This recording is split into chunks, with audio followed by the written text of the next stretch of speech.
নমস্কার বন্ধুরা, today study news YouTube চ্যানেলে আপনাদের সকলকে জানাই সাদর আমন্ত্রণ ও শুভেচ্ছা। অনস্ক্রিন আপনারা দেখতে পাচ্ছেন রাষ্ট্রায়ত্ত ব্যাংকে কয়েক হাজার ক্লার্ক নিয়োগের যে বিজ্ঞপ্তি বেরিয়েছে, এর শিক্ষাগত যোগ্যতা কী আছে, এজ লিমিট কী আছে, প্রার্থী বাছাই পদ্ধতি কী আছে, আবেদন করাটা কতটা যুক্তিযোগ্য, এই সমস্ত ক্লিয়ার ইনফরমেশন শেয়ার করব আপনাদের কাছে এই ভিডিওটির মাধ্যমে। ভিডিওটি স্কিপ না করে সম্পূর্ণ দেখতে থাকুন। আপনাদেরকে প্রথমে সংক্ষেপে ডিটেল অ্যাসাইনমেন্ট নোটিশটা বুঝিয়ে দেওয়ার চেষ্টা করব, তারপর কয়েকটি উল্লেখযোগ্য উপযুক্ত যুক্তিসহ কারণ আপনাদের সামনে তুলে ধরব।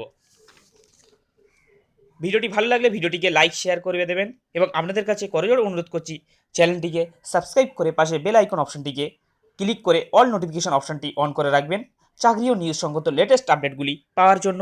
আপনাদের এক একটা সাবস্ক্রাইব আমার এক এক ফোঁটা রক্তের মূল্যের সমান, যেটি চিরকাল আমার কাছে চিরস্মরণীয় হয়ে রাখবে। তো অন স্ক্রিন আপনারা দেখতে পাচ্ছেন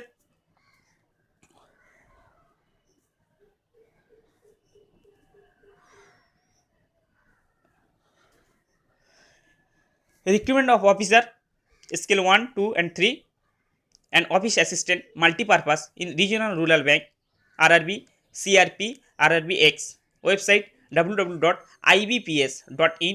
In case of query and complaint, please log in to cgrsibps.in. অতএব সিআরপি আরআরবি এক্স এর মাধ্যমে যে রিজনাল রুরাল ব্যাংকে অফিস অ্যাসিস্ট্যান্ট এবং অফিসার পদে যে রিক্রুটমেন্ট হচ্ছে, তার জন্য আপনাদের লগ ইন করতে হবে www.ibps.in এ। আর কোনো কমপ্লেন থাকলে আপনারা লগ ইন করবেন cgrs.ibps.in এ। এরপরে আসছি পার্টিসিপেটিং আরআরবি। এখানে দেখতেই পাচ্ছেন নেম অফ আরআরবি বলে বিভিন্ন আরআরবি এখানে নাম দিয়েছেন। তো আপনাদের বেসিক্যালি যেটা আমাদের জন্য সক্রিয় সেটা আপনাদের সামনে তুলে ধরছি। দেখুন 6 নম্বরে একটা আছে বঙ্গীয় গ্রামীণ বিকাশ ব্যাংক।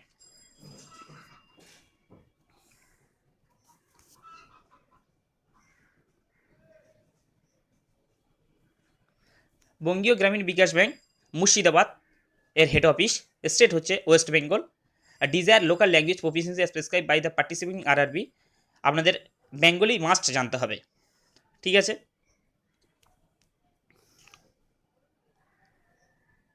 এরপর আসছি 28 নম্বরে পশ্চিমবঙ্গ গ্রামীণ ব্যাংক হাওড়া, স্টেট হচ্ছে ওয়েস্ট বেঙ্গল এবং ল্যাঙ্গুয়েজ আপনাদের বেঙ্গলি জানতে হবে। তারপর আসছি উত্তরবঙ্গ খ্রিস্টীয় গ্রামীণ ব্যাংক 42 নম্বরে আছে, আপনারা দেখতে পাচ্ছেন কোচবিহার, আর স্টেট হচ্ছে ওয়েস্ট বেঙ্গল, আর ল্যাঙ্গুয়েজ হচ্ছে বেঙ্গলি অ্যান্ড নেপালি, ঠিক আছে। ক্লিয়ার বলতে পারলাম। এরপর আসছে এলিজিবিলিটি ক্রাইটেরিয়াটা আপনাদের বলে দিচ্ছি। আপনাদেরকে ভারতবর্ষের নাগরিক হতে হবে।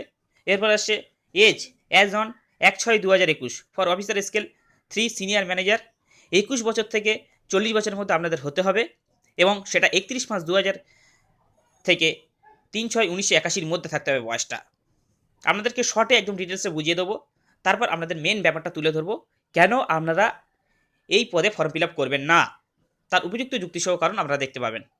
এরপর আসছি ফর অফিস স্কেল 2 ম্যানেজার। এখানে 21 থেকে 32 বছরের মধ্যে আপনাদের বয়স হতে হবে। 31/5/2021 থেকে 3/6/1989 এর মধ্যে আপনাদের বয়স থাকতে হবে। এরপর আসছি অফিসার স্কেলে অ্যাসিস্ট্যান্ট ম্যানেজার। দেখতেই পাচ্ছেন 31/5/2003 থেকে 3/6/1991 মধ্যে বয়স হতে হবে। এগুলো আপনাদের অত ডিটেলসে আমি বলতে চাইছি না, কারণ এগুলো তো আপনারা নিশ্চয়ই দেখতে পাচ্ছেন বা নোটিশটা ওপেন করলে আপনারা বুঝতে পারবেন। এগুলো এত ডিটেলসে বলে আপনাদের কোনো লাভ নেই, কারণ আপনারা একটা কম্পিটিশন এক্সামের একজন প্রার্থী, তা আপনাদেরকে ডিটেলসে বলার কোনো প্রয়োজন নেই। আপনাদেরকে শর্টে পয়েন্টগুলো আপনাদের বলে দেবো, মেন ব্যাপারটা আপনাদের সামনে তুলে ধরবো। এরপর আসছে কি, এরপর আসছে আপনাদের এই যে ছাড়ের ব্যাপারটা আছে। এসসিরা 5 বছর ছাড় পাবে, ওবিসিরা 3 বছর ছাড় পাবে, যেগুলো পার্সন উইথ ডিসেবিলিটি এরা 10 বছরের ছাড় পাবে। আর তারপরে এক্স সার্ভিসম্যান যারা আছে তারা টোটাল 8 বছর ছাড় পাবে ডিসেবল এক্স সার্ভিসম্যান হলে। এসসি এসটি হতে হবে আর ম্যাক্সিমাম 50 বছর পর্যন্ত এরা অ্যাপ্লাই করতে পারবে। তারপর আরেকটা ব্যাপার দেখতে পাচ্ছেন, এই ব্যাপারটা এখানে বলা আছে যে in case of ex serviceman commission officer including ECO AC, এখানে বলতে যাচ্ছে আপনার মোটামুটি পোস্ট অফ অফিসার 5 বছর পর্যন্ত আপনারা ছাড় পাবেন। তারপরে উইডো ডিভোর্স উমেন 5 নম্বরে দেখুন কলমটা হয়েছে widow divorce women legally separate form. এখানেও আপনারা ব্যাপারটা বুঝতে পারছেন যে যারা এজ কনসেশনের জন্য আপনাদের অফিস অ্যাসিস্ট্যান্ট মাল্টিপারপাসের জন্য আছে আপ টু 35 বছর, আর জেনারেল ক্যান্ডিডেট 38 বছর, ওবিসি ক্যান্ডিডেট 40 বছর হচ্ছে এসসি এসটি ক্যান্ডিডেট। আর পার্সন এফেক্টেড বাই 1984 যে রাইট হয়েছিল, রাইট অনুযায়ী আপনারা 5 বছর পর্যন্ত যারা এফেক্টেড হয়েছেন তারা 5 বছর পর্যন্ত আপনারা ছাড় পাবেন। ক্লিয়ার? ব্যাপারগুলো আপনাদের শর্টে বলে দেবো, তারপর মেন ব্যাপারটা আপনাদের সামনে তুলে ধরবো, কেন আপনারা আবেদন করবেন না। বারবার বলছি কেন আপনারা আবেদন করবেন না। তারপর হচ্ছে কি education qualification, education qualification experience, education qualification এক্সপিরিয়েন্সের জন্য আপনাদের দেখতেই পাচ্ছেন অন স্ক্রিন প্যারা নম্বর 6 আপনাদের বলে দিচ্ছি, এই যে দেখতে পাচ্ছেন এখানে বলেছে কি bachelor degree in any discipline from a recognised university or its equivalent, proficiency in local language as prescribed by the participating RRB, desirable working knowledge of computer। তো বুঝতেই পাচ্ছেন যে কোনো শাখায় আপনাদের ব্যাচেলার ডিগ্রি থাকতে হবে, তার সঙ্গে আপনাদের কী থাকতে হবে, সেই স্টেটে যে স্টেটে আরআরবিতে আপনারা অ্যাপ্লাই করবেন সেই স্টেটে লোকাল ল্যাঙ্গুয়েজ আপনাদের দক্ষতা থাকতে হবে, আর কম্পিউটার নলেজ থাকলে আপনারা অগ্রাধিকার পাবেন। এর পাশে অফিসার স্কেল, অ্যাসিস্ট্যান্ট ম্যানেজার, এরও সিমিলার ডিগ্রি যা যা আছে আপনারা দেখে নিচ্ছেন, এগুলো এত ডিটেলসে বলার আপনার কোনো প্রয়োজন নেই, আপনারা দেখে নেবেন যেটা আপনারা ভালো লাগবেন সেই পথটা আপনারা ভালো করে ডিটেলসটা বুঝবেন, তারপর আপনাদের যদি মনে হয় ফর্ম ফিল আপ করলে হবে তাই ফর্ম ফিল আপ করবেন, না হলে করবেন না। কেন ফর্ম ফিল আপ করবেন না তার ডিটেলসটা কিন্তু আমি বুঝিয়ে দেবো। এরপর অ্যাপ্লিকেশন ফিসটা দেখুন, যেটা আমার একটা ফর্ম ফিল আপ না করার মূল কারণ, তার মধ্যে আমার একটা ইস্যু আসছে অ্যাপ্লিকেশন ফিস। দেখতেই পাচ্ছেন অ্যাপ্লিকেশন ফিসটা 175 টাকা আছে SC ST PWD ক্যান্ডিডেট, আচ্ছা ঠিক আছে। 850 টাকা অল আদার ক্যান্ডিডেট, মানে জেনারেল ওবিসি ক্যান্ডিডেটের জন্য 850 টাকা যাচ্ছে, প্রত্যেকটার জন্য সেমই ব্যাপার, বুঝতেই পাচ্ছেন। আচ্ছা তারপর আসছি preliminary exam centre, preliminary exam, এই এক্সাম প্যাটার্নটাও কিন্তু আমার অ্যাপ্লিকেশন না করার যুক্তিযোগ্য একটা কারণ, সেটা আমি লাস্টে আমি সব কিছু আপনাদের ক্লিয়ারকে বলে দেবো। তা এখানে টোটাল 80 নম্বরের পরীক্ষা হবে প্রিলিমিনারি, এবং সময় থাকে 45 মিনিট, প্রত্যেকটা এইরকম সেম, একটু আপনারা দেখে নেবেন ডিটেলসে। তারপর আসছি এক্সিবিশন, আপনাদের ওয়েস্ট বেঙ্গলের ক্ষেত্রে কী কী পেপার হবে বলে দিচ্ছি। ওয়েস্ট বেঙ্গলের ক্ষেত্রে হবে English, Hindi and Bengali. West বেঙ্গলের ক্ষেত্রে কী কী হবে, ইংলিশ, হিন্দি অ্যান্ড বেঙ্গলি, ঠিক আছে। আচ্ছা এবার হচ্ছে মেন এক্সাম, মেন এক্সামের ক্ষেত্রে আপনাদের কী হবে, 200 মার্কের পরীক্ষা হবে, 2 ঘন্টা সময় থাকবে। সিঙ্গেল লেভেল এক্সাম, সরি এখানে অবজেক্টিভ টাইপের হবে 200 নম্বরের, সেটা হচ্ছে officer scale 2 general banking officer, 200 নম্বরের পরীক্ষা আপনাদের হবে। তো এইভাবে আপনারা দেখে নিচ্ছেন।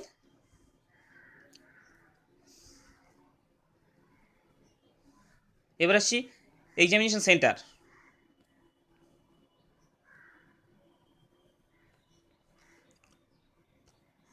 ফিসের ব্যাপারটা তো আগেই আপনাদের বলে দিচ্ছি। এ হচ্ছে টেন্টেটিভ শিডিউল, একটা ইভেন্ট একটা ফলো আছে, প্যারা নম্বর 8 আর। তো এখানে দেখতে পাচ্ছেন অনলাইন রেজিস্ট্রেশন, এটা পুরো যাবতীয়টা আপনারা একটু ডিটেলসে পড়ে নেবেন, এত ডিটেলসে এখানে বলার কোনো প্রয়োজন নেই। আপনারা কম্পিটিটিভ এক্সামের একজন ক্যান্ডিডেট, আপনার তো এইটুকু নলেজ থাকা দরকার। আপনারা এই যে ইউটিউবে যারা এই সমস্ত জিনিসগুলো ক্লিয়ার বলার চেষ্টা করে, এগুলো এত ডিটেলসে বলার প্রয়োজন নেই, কারণ আপনারা নিজেরাই পড়ুন, ব্যাপারটা জানুন। ইউটিউব কতটা কি সঠিক বলে তা আপনারা জানেন না, আপনারা নিজেরাই বুঝুন, ব্যাপারটাকে বাস্তব দিক থেকে অ্যানালাইসিস করুন, ঠিক আছে। এগুলো ক্লিয়ারলি আমি বলে ভিডিওটা বানানোর চেষ্টা করছি না, আপনারা দেখে নেবেন tentative schedule of event is as flows, এটা দেখে নেবেন, এটা অনলাইন রেজিস্ট্রেশন ডেট কী আছে, প্রিলিমিনারি এক্সাম কী আছে, পেমেন্ট অফ ফিস ডেট কী আছে, এগুলো আপনারা দেখে নেবেন, ঠিক আছে। এবার আসছি ভ্যাকান্সি, ভ্যাকান্সির ক্ষেত্রে আপনারা দেখে নিচ্ছেন যে অফিস অ্যাসিস্ট্যান্ট মাল্টিপারপাসের যে ভ্যাকান্সিটা এখানে দিচ্ছে,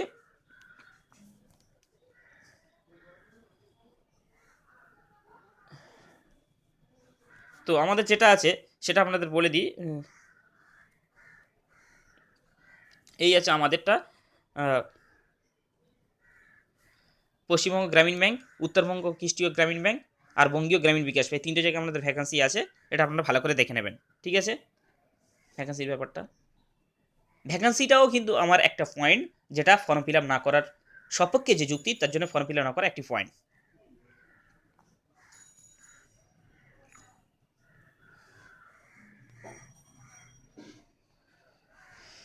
এরপর আসছি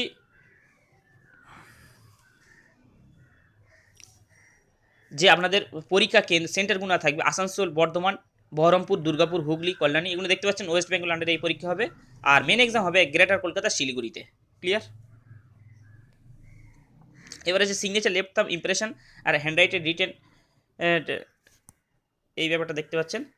এর হচ্ছে কি, এর জন্য হচ্ছে 140x60 পিক্সেলের পেপার করতে হবে, আর শুলবি 10 থেকে 20 কেবি। যেহেতু আমি অ্যাপ্লিকেশন না করার পক্ষে, তাই এগুলো আপনাদের শুধু মার্ক চিহ্ন করে আপনাদের দেখিয়ে দিচ্ছি, আপনারা এগুলো দেখে নেবেন। যেন সাপোজ একটা আমি বলে দিচ্ছি, 10 থেকে 20 কেবির মধ্যে আপনাদের সাইজ হতে হবে, 160 থেকে 40 পিক্সেলের মধ্যে হতে হবে, 160 থেকে 40 পিক্সেলের মধ্যে হতে হবে। আর আপনার যে সাইনটা করবেন, যেটা যেন হচ্ছে সাদা পেপারের উপর ব্ল্যাক কালিতে সাইনটা করবেন। ব্যাস এরকম প্রত্যেকটা আছে। লেফট থাম্ব ইমপ্রেসের ব্যাপারটা ওই রকম আছে। আর যে ক্লিয়ারলি একটা হ্যান্ডরাইটিং আপনাদের লিখতে হয়, সেটার ব্যাপারটাও এখানে বলে দেওয়া আছে। 3টে পয়েন্ট এখানে বলা দেওয়া আছে, সেগুলো আমরা ক্লিয়ারলি বুঝে নেবেন। হ্যাঁ,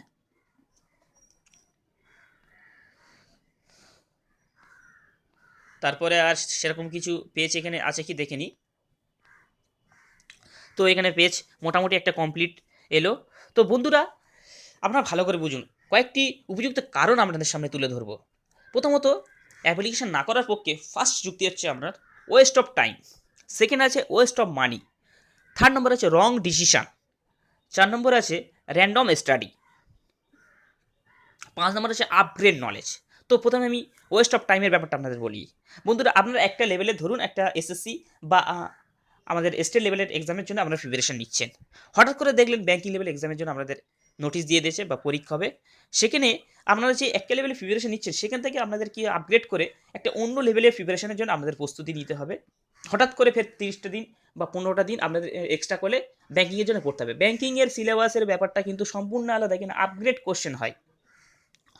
তো সেখানে আপনারা যে 30 দিন এক্সট্রা সময় ব্যয় করবেন, ব্যয় করে যে মনে করবেন যে আমি এই এক্সামটাকে ক্লিয়ার করার চেষ্টা করব, কিন্তু প্রচণ্ড কঠিন একটা টাফ এক্সাম, আপনাদের সময়টা অপচয় হবে। হ্যাঁ, যদি সাপোজ আপনাদের উইদাউট সেই সব ক্যান্ডিডেট কথা বলছেন যারা কিন্তু পুরোপুরি ব্যাঙ্কিং লেভেলের জন্য প্রিপারেশন নিচ্ছে, তাদের ব্যাপারটা কিন্তু সম্পূর্ণ আলাদা।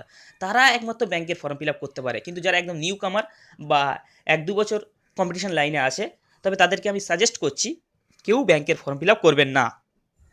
এখানে আপনার সময়টা নষ্ট হবে, এছাড়া কিছু না। আপনি দেখতে পাচ্ছেন যে ডাব্লিউবিপি ওয়েস্ট বেঙ্গল যে পুলিশের কত ইজিলিভাবে কোশ্চেনগুলো হয়, কিন্তু ব্যাংকে তার 1000 গুণ টাফ কোশ্চেন। তাই আপনার যে সময়টা ওখানে নষ্ট করবেন, সময়টা ফালতু নষ্ট হবে, কোনো লাভ হবে না। আপনার যে 30 দিন 1 মাস যে একটা আপগ্রেড প্রিপারেশন নেবেন, ওখানে প্রিভিয়াস ইয়ারের কোশ্চেন আপনারা দেখলেই বুঝতে পারবেন ব্যাংকের প্রিভিয়াস ইয়ারের কোশ্চেন কতটা টাফ।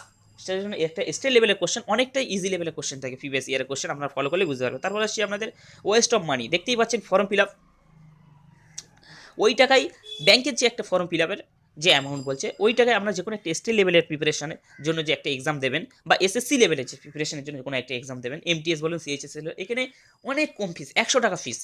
তো আমি মনে করি ব্যাংকের লেভেলে যে ফর্ম ফিল আপের জন্য যে টাকাটা আপনার খরচা হবে, তার তুলনায় এই স্টেট লেভেলের অনেক 8-10টা ফর্ম ফিল আপ করে নিতে পারেন ওই টাকায়। তা সুতরাং এখানে ওয়েস্ট অফ মানি, এছাড়া আর কিছুই নয়।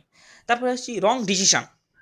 রং ডিসিশন এই কারণে আপনাদের বলছি, আপনারা প্রথমে শুরু করছেন বা 2-3 বছর 2-1 বছর প্রথমে সবে এই কম্পিটিশন লাইনে এসেছেন, তো আপনাদেরকে বলবেন আপনারা স্টেট লেভেলের এক্সামের জন্য প্রিপারেশন নেওয়া শুরু করুন, বা এসএসসি লেভেলের এক্সামে প্রিপারেশন নিতে পারেন। তবে আমি প্রেফার করবো যে কোনো একটা স্টেট লেভেলের এক্সামের জন্য প্রিপারেশন আপনারা নিন। হঠাৎ করে যে ব্যাঙ্কিং লেভেলে প্রিপারেশন হবে, ব্যাঙ্কিং লেভেলটা কিন্তু সম্পূর্ণ আলাদা। ব্যাঙ্কিং লেভেলে আপগ্রেড প্রিপারেশন লাগবে। আপনাদের কাছে অনুরোধ করবো, কেউ ব্যাঙ্কিং লেভেলের জন্য প্রিপারেশন হঠাৎ করে শুরু করবেন না। আপনারা যে কোনো একটা এসএসসি লেভেল বা স্টেট লেভেলের এক্সামের জন্য প্রিপারেশন শুরু করুন।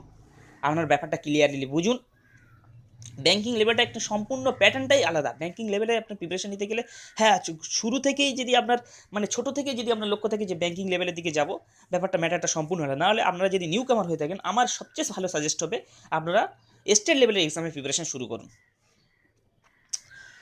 তো এখানে ডিসিশনটা হঠাৎ করে নিয়ে নেবেন না যে কখনো ব্যাঙ্কিং কখনো ইউপিএসসি, এগুলো এরমভাবে হয় না। এরপর আসছে র্যান্ডম স্টাডি। র্যান্ডম স্টাডি আপনার বলতে পয়েন্টের মধ্যে আমি বুঝিয়ে দিচ্ছি, কখনো মনে করছেন যে এসএসসি এক্সাম দেবো, কখনো মনে করছেন স্টেট লেভেলে এক্সাম দেবো, কখনো আবার মনে করছেন ব্যাঙ্কিং এক্সাম দেবো। তো এগুলো কিন্তু একটা র্যান্ডম স্টাডি বলে, আপনি একটা নির্দিষ্ট গোলের দিকে অ্যাচিভ করুন। প্রত্যেকটার প্রিভিয়াস ইয়ারের কোশ্চেন আপনারা দেখলে বুঝতে পারবেন কোনো কিন্তু মিল নেই।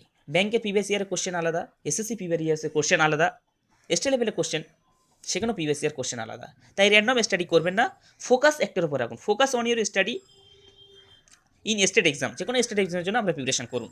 আমার পক্ষে বেস্ট সাজেস্ট হলো যে কোনো স্টেট এক্সামকে ফার্স্ট চয়েস করুন, সেকেন্ড চয়েস রাখতে পারেন এসএসসি লেভেলের এক্সামগুলো। ঠিক আছে, ব্যাঙ্কিং লেভেলের এক্সাম কিন্তু একটা আলাদা মোটিভেটেড স্টুডেন্ট হতে হবে এবং শুরু থেকে আপনাদের অ্যাচিভ গোল্ড থাকতে হবে যে ব্যাঙ্কিং লেভেলের জন্যই আমি বরাবরই প্রিপারেশন নেব। শুধুমাত্র যারা ব্যাঙ্কিং লেভেলে প্রিপারেশন করছেন তাদের জন্য কিন্তু এই ভিডিওটি নয়, ভিডিওটি তারা অ্যাপ্লাই করতে পারেন, এটা আমি বারবার বলছি, 100% বলছি, শুধুমাত্র যারা ব্যাঙ্কিং লেভেলের জন্য প্রিপারেশন করছেন তারা এখানে 100% অ্যাপ্লাই করতে পারবেন। আর আরেকটা অ্যাপ্লাই না করার আরেকটা কারণ বলছি, সাধারণ ছেলেদের জন্য ভ্যাকান্সিটা প্রচুর কম। একটা অল ইন্ডিয়া বেসে এই যে ভ্যাকান্সি, এটা কোনো ভ্যাকান্সি নয়। তারপরে একটা ব্যাঙ্কিং সেক্টর, এখানে প্রচুর হাই কাট অফ যায়। তো এই ছিল বন্ধুরা আমার এই রিক্রুটমেন্টের ব্যাপারটা, সম্পূর্ণ clear, A to Z information আপনাদের সামনে কয়েকটি যুক্তি তুলে ধরলাম। এবার আপনাদের উপর ছেড়ে দিচ্ছি, আপনারা অ্যাপ্লাই করবেন কি অ্যাপ্লাই করবেন না।